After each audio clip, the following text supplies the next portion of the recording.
বক্তব্য রাখবেন মাননীয় সদস্য মাসুদা সিদ্দিক রোজি, মহিলা আসন 34।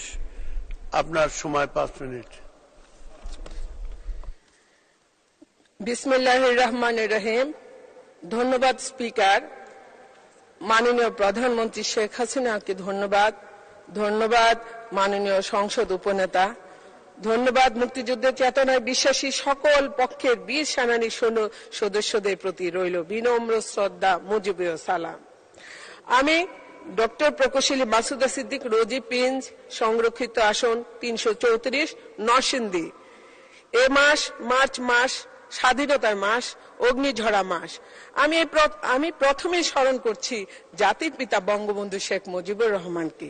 একই সাথে স্মরণ করছি মহান মুক্তিযুদ্ধে নিহত 30 লক্ষ শহীদ, 2 লক্ষ মা বোনদের, যারা দেশের স্বাধীনতা রক্ষায় নিজের জীবন উৎসর্গ করে আমাদের দেশকে স্বাধীন করেছে। আমি আরো স্মরণ করছি জাতীয় 4 নেতা ও ভাষা সৈনিকদের। একই সাথে স্মরণ করছি 1975 সালের 15ই আগস্ট জাতীয় ও আন্তর্জাতিক ষড়যন্ত্রের অংশ হিসাবে কিছু বিপদগামী সেনা সদস্যরা জাতির পিতা সহ পরিবারের যারা ওই দিন 32 নম্বরে ছিলেন সবাইকে নির্মমভাবে হত্যা করে। এই হত্যাকাণ্ডের সাথে জড়িত সকলকে নিন্দা ও ধিক্কার জানাই। পরবর্তীতে খন্দকার মুস্তাক আহমেদ ও জিয়া কালো আইন জারি করে এই নির্মম হত্যার বিচার বন্ধ করে দেয়।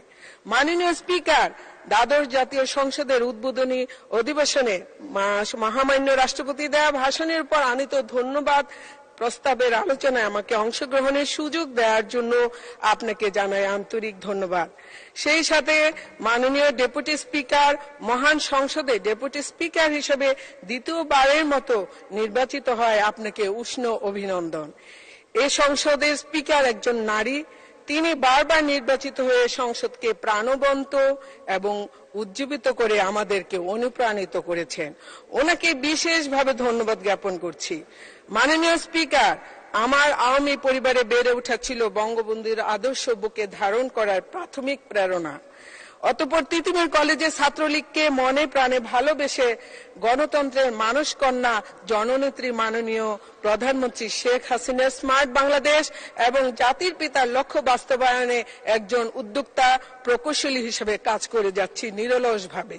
মাননীয় স্পিকার, প্রিয় নরসিংদীবাসীর ভালোবাসার ফল স্বরূপ আমাকে সংরক্ষিত নারী সংসদ সদস্য হিসেবে নির্বাচিত করায় আমি আমার পরিবারের পক্ষ থেকে মাননীয় প্রধানমন্ত্রীর প্রতি আজীবন কৃতজ্ঞ থাকব।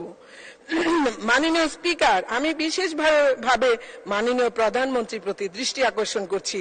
আমি একজন সিভিল ইঞ্জিনিয়ার।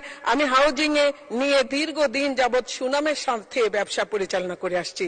সে সুবাদে আমার পড়ালেখার ক্ষেত্র এবং গবেষণার ক্ষেত্র আবাসন সেক্টর নিয়ে। কিছুদিন আগে আমার কাজের মূল্যায়ন হিসেবে Mahatma Gandhi international piece award প্রাপ্ত হয়েছি এবং বঙ্গবন্ধু ও রাষ্ট্রপতি পুরস্কারের জন্য মনোনীত হয়েছি।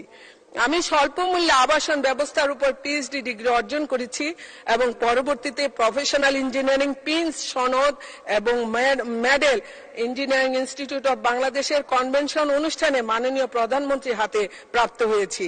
আমি দীর্ঘদিন যাবৎ রিহেব পরিচালনা বোর্ডের পরিচালক, পাশাপাশি রিহেব ট্রেনিং ইনস্টিটিউটের ফাউন্ডার, চেয়ারম্যানের দায়িত্ব পালন করে যাচ্ছি। সেই হিসেবে বাংলাদেশের 13টি জেলায় 13টি ইনস্টিটিউটের মাধ্যমে প্রায় 22,000 দক্ষ মানব সম্পদ তৈরি করে 85% চাকরি প্রদান করতে সক্ষম হয়েছি। এর মধ্যে প্রায় 35% ছিল মহিলা। এটি সম্পূর্ণ বিনা বেতনে এডিবির অর্থায়নে পরিচালিত হয়েছে। পাশাপাশি আমার নিজ এলাকায় নরসিংদীতে আমার পিতামাতার নামে নিজস্ব অর্থায়নে মমতা জানোয়ারা ট্রেনিং ইনস্টিটিউট করে এলাকার নতুন প্রজন্মকে কারিগরি প্রশিক্ষণ দিয়ে কর্মসংস্থানের ব্যবস্থা করে যাচ্ছি। আমি Narsingdi women of commerce industries founder সভাপতি। দেশের নারী পেশাজীবী ও উদ্যোক্তাদের কর্মসংস্থান তৈরি ও আত্মনির্ভরশীল সহ দেশের অর্থনৈতিক উন্নয়নে দেশে বিশেষ ভূমিকা রাখার জন্য নিরলস চেষ্টা চালিয়ে যাচ্ছি। পৃথিবীর সাথে তাল মিলিয়ে 4I এর বিষয়ে প্রস্তুতি হিসাবে আধুনিক টেকনোলজির ব্যবহার ও ধারণা দেওয়ার জন্য ট্রেনিং ও কারিগরি জ্ঞানের বিকল্প নেই। সরকারের সহযোগিতা পেলে আমি আমার এলাকায় 4IR বাস্তবায়নের প্রস্তুতিমূলক উদ্যোগ গ্রহণ করব ইনশাল্লাহ। মাননীয় প্রধানমন্ত্রী স্মার্ট বাংলাদেশ গড়ার দৃঢ় প্রত্যয় হাতে। সদস্য 2 মিনিট বলুন। আমি এই বিষয়ে বিশেষ ভূমিকা রাখতে চাই। ধন্যবাদ মাননীয় স্পিকার। আমার নরসিংদী জেলা শিল্প এলাকা ঢাকার অত্যন্ত কাছে। এখানে আমার দায়িত্ব হিসেবে স্মার্ট বাংলাদেশ এবং দক্ষ জনশক্তি গড়ার জন্য সরকারি সহযোগিতা পেলে একাধিক ট্রেনিং সেন্টার ও একটি কারিগরি বিশ্ববিদ্যালয় স্থাপন করতে চাই। মাননীয় স্পিকার, আমাদের এমন একজন প্রধানমন্ত্রী আছেন যিনি দেশের আনাচে কানাচে হাজার হাজার আবাসন ব্যবস্থা তৈরি করে গৃহহীনদের মাথা গোঁজার স্থান করে দিয়েছেন। পৃথিবীর ইতিহাসে এটি নিঃসন্দেহে একটি বিরল ঘটনা। আওয়ামী লীগের স্লোগান আমার গ্রাম আমার শহর, এই স্লোগান বাস্তবায়নের জন্য আমি একজন পেশাজীবী প্রকৌশলী হিসেবে সরকারের সহযোগিতা নিয়ে বিশেষ দায়িত্ব পালন করতে চাই। এই শিল্পায়নের যুগে আবাদযোগ্য জমি কমে যাচ্ছে এবং সক্ষম ব্যক্তি ভার্টিক্যালি এক্সটেনশনের পরিবর্তে হরিজন্টাল এক্সটেনশন করে যাচ্ছে। এটা পৃথিবীর সর্বোচ্চ ঘনবসতি বাংলাদেশের জন্য বিশাল হুমকি স্বরূপ।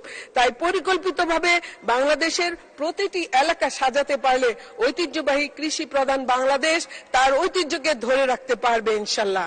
মাননীয় স্পিকার, 30শে জানুয়ারি মহান সংসদে দেওয়া মহামান্য রাষ্ট্রপতির ভাষণে তিনি দেখিয়েছেন সমৃদ্ধ আগামীর বাংলাদেশের স্বপ্ন এবং সে স্বপ্ন পূরণের জন্য দিয়েছেন দিক নির্দেশনা। মাননীয় প্রধানমন্ত্রী শেখ হাসিনার নেতৃত্বে গত 1.5 দশকে সরকার পরিচালনার ধারাবাহিকতায় বাংলাদেশের আর্থ সামাজিক খাত সহ সব খাতে যে অভূতপূর্ব উন্নয়ন হয়েছে মহামান্য রাষ্ট্রপতি তার ভাষণে সুস্পষ্টভাবে তুলে ধরেছেন।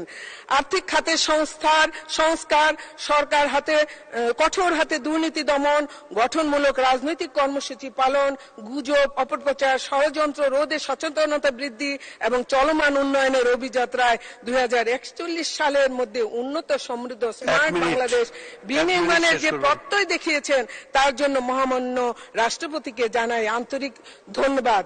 মাননীয় স্পিকার, আমাদের প্রধানমন্ত্রী সকল চড়াই উতরাই ষড়যন্ত্র মোকাবেলা করে দেশে আইনের শাসন প্রতিষ্ঠার পথে বারবার জয়ী হয়েছেন এবং উপহার দিয়েছেন ক্ষুধামুক্ত দারিদ্র্যমুক্ত বঙ্গবন্ধুর সোনার বাংলা। মাননীয় প্রধানমন্ত্রীর নেতৃত্বে দেশের জিডিপি ব্যাপক হারে বৃদ্ধি পেয়েছে।